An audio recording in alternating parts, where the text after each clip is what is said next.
আপোনালোকৰ কি খবৰ? আমি যে পেহীহঁতৰ ঘৰ আহিছিলোঁ, আজি ভণ্টি বাৰ্থডে। এফালে আকৌ মানুহে চব্জি কাটি আছে। ভণ্টি আকৌ ৰেডি হ'লেই। এফালে ময়ো ৰেডি হ'লোঁ। এইটো হ'ল কেকটো। এতিয়া ভণ্টিয়ে কেক কাটিব দেই।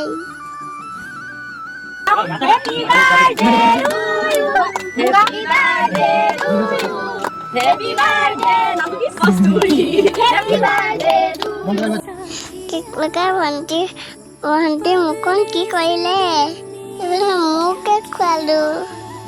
মোকো কেক লগাই দিলে। এতিয়া ভণ্টিয়ে কেক খাইছে, ময়ো কেক খালোঁ। তাৰপিছত আকৌ ভণ্টিয়ে ভাত খাইছে। কি যে হ'ব?